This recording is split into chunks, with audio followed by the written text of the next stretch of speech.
Hi friends, today for our Election Day story time, we will be making a voter button. Supplies.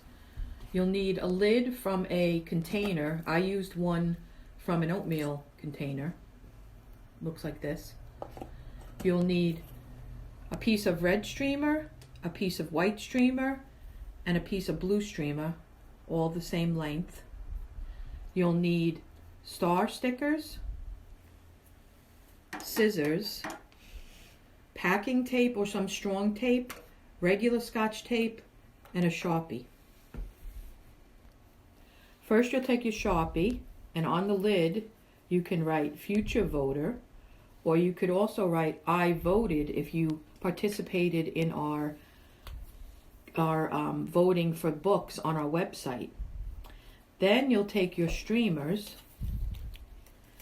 and you'll tape them onto the rim of the lid. Then you'll take your star stickers and decorate your streamers. You'll put a piece of packing tape on the back, and you're all set to wear your new voting pin.